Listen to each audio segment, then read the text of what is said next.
There are no strings on me.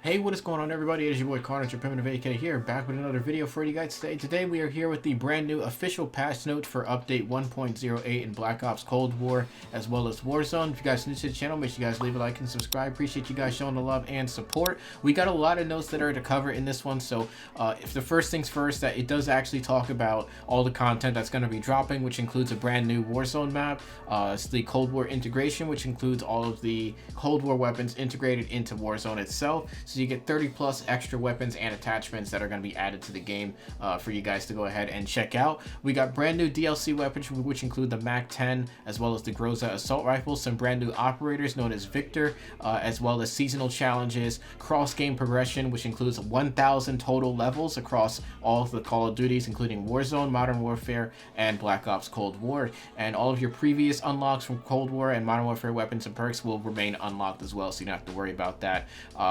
Moving on, I covered majority of this in the video, so I'm just going to briefly go over this again. And if you want to know more details about it, I do have a video covering that as well. So we got a brand new gunfight map, brand new gunfight game mode, including Game Show, ICBM, U-Bahn, and KGB, which are all new maps as well. For 6v6, we have the Pines, a brand new map. We also have the return of Raid, which is going to be coming back as well. And alongside the festive Nuketown, which is going to be a nighttime holiday-themed Nuketown map. So that's going to be something for you guys to go ahead and check out. Zombies is going to have some new updates as well, some new seasonal challenges, some new daily challenges, zombie specific operator missions, calling cards, and a lot more. And also there's going to be zombie specific operator missions that are going to be themed for the battle pass, so you can go ahead and check those out, available at tier 0 and also tier 20. Warzone once again is going to have the brand new multiplayer map known as Rebirth Island, which is essentially the same thing as Alcatraz for anyone that has played that in Call of Duty Blackout, which was a separate mode from Black Ops 4. So pretty much it's a brand new map, so go ahead and check that out. We also have a brand new Gulag experience that they're going to be dropping, which has very familiar areas such as Nuketown, which is going to be part of the Gulag, sort of a compressed version of Nuketown itself. Now getting on to the actual patch notes, covering what dropped last night. There was an update last night that was available for Black Ops Cold War. We're going to briefly cover that as well. There's a lot of notes to cover, so like I said, sit tight. We're going to get through all of these notes here. Moving on, like I mentioned, the MAC-10 will be available at tier 15, Groza at tier 31, new operator skins, blueprints, war tracks, 1,300 COD points, double XP tokens, and a bunch more that you guys can go ahead and unlock.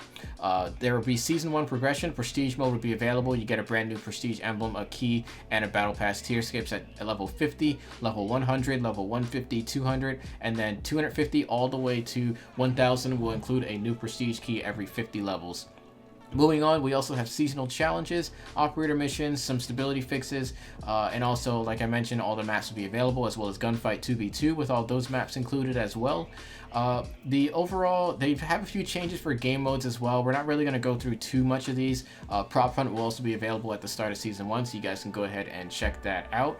We're not going to go through the game mode changes because there really isn't too much going on. It's just mostly spawn changes and whatnot. The feature playlist at the start of Season 1 will include Raid the Mall, which includes a Mosh Pit 6v6 of the Raid and the Pines, which is the mall map. We also have Gunfight available as a featured, Prop Hunt available as featured, and Nuketown 84, which is a holiday-themed Nuketown map, which will be available at launch as well. We also have the brand new weapons, like I mentioned. Moving on to the weapon balancing, this one's pretty huge. We have the AK-47 reduced headshot multiplier. They also have reduced damage for the 20-inch Spetsnaz RPK barrel. They also have the Krig 6, reduced the headshot multiplier. FAMAS got a buff, increased damage at all ranges, and also reduced the recoil because the gun was pretty much unusable, so hopefully it's a lot better now. The Milano 821 got increased effective damage ranges. The KSP got a range buff, as well as the Bullfrog. TAC rifles, this is a pretty big one. M16 got reduced maximum effective range, reduced fire rate. TAC rifle Charlie, which is basically the AUG. I don't know why they changed the name to TAC rifle Charlie, but whatever floats their boat, I guess. They have reduced headshot multiplier, which, by the way, isn't really that much. I believe they reduced it from 54 all the way down to 51. Not too big of a change, but a lot better, I suppose. Better than nothing. Reduce the maximum effective range, reduce fire rate, and reduce the damage for 19.8 task force barrel. I want to make this very clear, okay? I've used the AUG post-patch already. It still feels the same, all right? Despite what these notes say, I believe this basically kind of nukes the gun at close range and extreme close range, but it doesn't really change too much of the weapon at longer ranges, so if you like the AUG, the weapon's still pretty much going to be the same as the wear. Attachments, adjusted barrel attachments that improve fire rate for tac rifles. LMGs, they increase the ADS speed for the M16 because that gun was dreadfully slow. They also increase the weapon swap speeds. The sniper rifle Charlie, this is basically the Barrett 50 cal. They increase the damage multiplier for upper chest to allow for a one-hit kill without attachment. And also 22.6 Tiger Team barrel will now increase the one-hit kill zone to upper arms. Recoil was also adjusted for higher shot power.